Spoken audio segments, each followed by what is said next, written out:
샬롬, 좋은 아침입니다. 2025년 11월 26일 매일 성경 순서에 따라서 느헤미야서 6장 15절에서부터 7장 4절까지 말씀을 함께 묵상하고 기도하는 시간을 가지도록 하겠습니다. 오늘의 말씀의 제목은 52일의 기적입니다. 전체적인 내용을 좀 살펴보면 예루살렘 성벽은 이 대적들의 끈질긴 방해와 내부의 배신에도 불구하고 52일 만에 기적적으로 완성이 됩니다. 이 이스라엘의 대적들은 이 일들이 하나님으로부터 말미암아 이루어진 것을 인정하고 굉장히 낙심하기 시작합니다. 우리가 이미 이전에서부터 살펴보았듯이 그들은 하나님의 성벽, 이 예루살렘의 성벽이 하나씩 재건될 때마다 굉장히 낙심하고 낙담했던 모습들을 볼 수 있었는데요. 오늘 하나님으로 말미암아 이 성벽들이 완전하게 이루어진 것 때문에 다시 한번 깊이 있게 낙심하는 이런 모습들을 보게 됩니다. 이는 인간의 능력이 아니라 하나님의 역사하심의 확증이었습니다. 그런데 중요한 것은 이 성벽이 완성된 이후에도 내부의 적이었던 도비아는 이 유다 귀족들과 서신을 주고받으면서 여전히 느헤미야를 넘어뜨리려고 하는 그런 음모를 계속합니다. 7장으로 넘어가게 되면 느헤미야는 성벽에 문짝을 달고 문지기와 노래하는 자와 레위 사람들을 세워서 이 공동체의 영적이고 행정적인 이 질서들을 세우게 됩니다. 특별히 자신의 아우였던 하나니와 이 영문의 관원 하나냐를 지도자로 임명하게 되는데, 하나냐에 대한 설명이 그는 하나님께 충성스러운 자다, 여러 사람보다 하나님을 경외함이 뛰어난 자다라고 이렇게 이야기하면서 명확한 자격 기준이 있었다는 것을 보여주게 됩니다. 그러나 이스라엘 백성들에게 주어진 새로운 과제는 무엇이냐면 이 예루살렘의 굉장히 낮은, 그러니까 주거민들이 적고 낮은 인구 밀도가 걱정이 좀 되었습니다. 성읍은 굉장히 컸지만 살고 있는 백성들이 적어서 장기적으로 그 땅을 지켜나가고 또 부흥하는 일에 있어서 굉장히 부족했던 점을 이렇게 느헤미야는 이야기하고 있습니다. 자, 그러면 우리 오늘 한 절 한 절 말씀을 살펴보면서 이 말씀이 주고 있는 성경의 진의를 함께 보도록 하겠습니다. 자, 먼저 6장 15절에서 16절은 하나님의 역사를 증명했던 이 성벽 완성을 보여주고 있습니다. 52일 만에 성벽이 재건되었죠. 이는 당시의 기술과 또 대적들의 방해를 고려해 봤을 때 도저히 불가능한 속도였습니다. 이 느헤미야의 헌신적인 지도력과 백성들이 연합하는 모습들이 분명히 있었지만 이 모든 것은 하나님의 개입하심이 있었기 때문에 가능했다라고 우리는 말할 수 있는 겁니다. 이 하나님의 개입을 우리는 하나님의 섭리라고 이야기도 할 수도 있겠죠. 자, 16절에 보니까 아까도 설명했지만 이 소식을 들었던 대적들이 낙심했어요. 하나님께서 이를 이루신 것을 알았기 때문이죠. 그래서 이 성벽 재건은 또 한편으로는 느헤미야가 승리를 한 것을 보여줄 수가 있는데, 사실은 이것은 하나님의 능력이 이방인들에게까지 증명된 사건이었다라고 우리는 해석할 수 있습니다. 박윤서 목사님은 이 본문을 해석하면서 참된 사역의 열매는 인간의 능력을 넘어서 역사하시는 이 하나님의 손길이 대적들에게까지 인정받게 하는 데 있다라고 이야기해요. 말이 조금 어렵죠?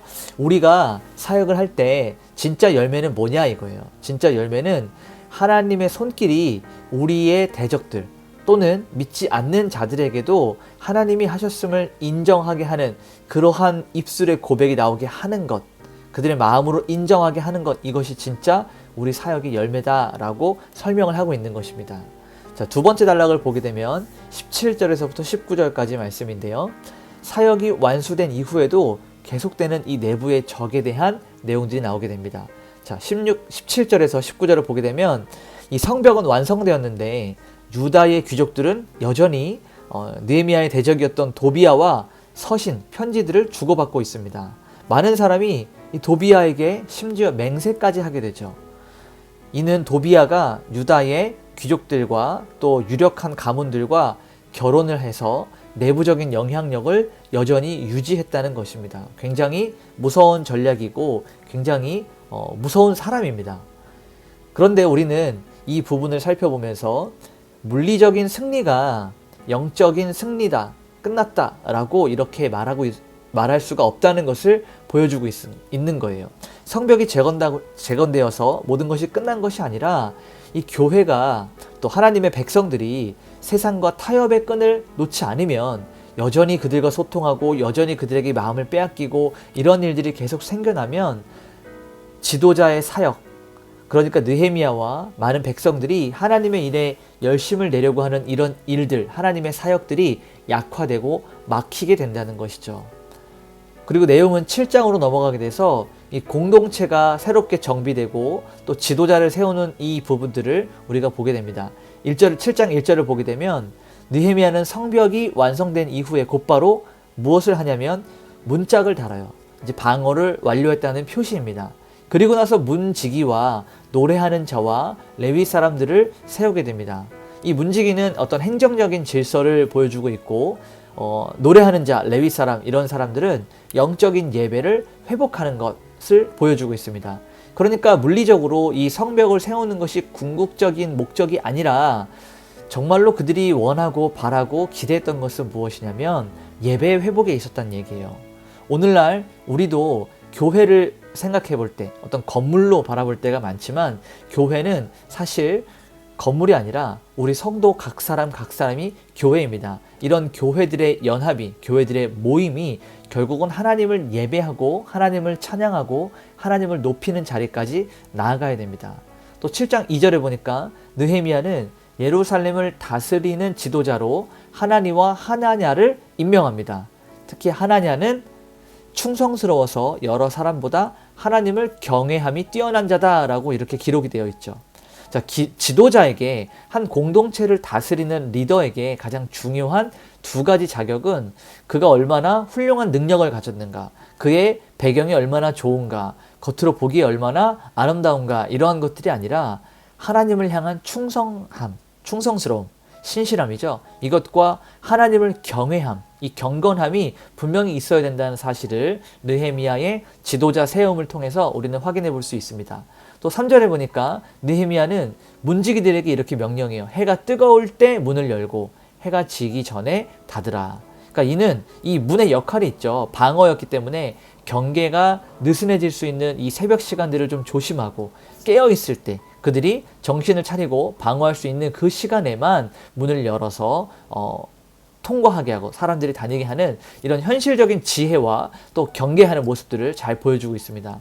그러나 그들에게 남았던 과제가 있었죠. 4절을 보니까 성읍은 광대하고 주민은 적다, 이렇게 이야기해요. 그리고 가옥들, 집들은 미처 건축하지 못했다라고 이야기합니다. 성벽 재건은 끝났지만 그곳에서 계속해서 거주하며 살아가고 또 이스라엘 백성들이 부흥하는 이런 더 공동체의 사역이 여전히 남아있음을 보여주면서 그 다음 장으로 또 내용이 전환이 되게 됩니다.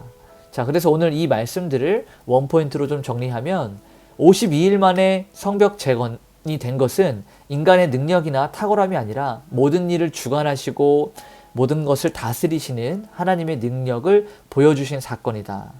그러나 이 성벽 재건이 끝이 아니라 예배의 회복이 필요하고 삶의 회복이 지속적으로 필요하다는 것을 우리는 보게 되었습니다.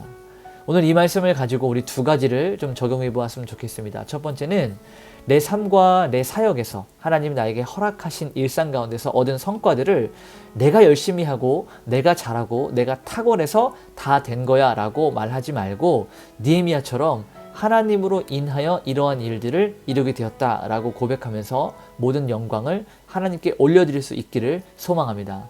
또 두 번째는 여러분은 무엇으로 인정받는지를 생각해 보았으면 좋겠어요.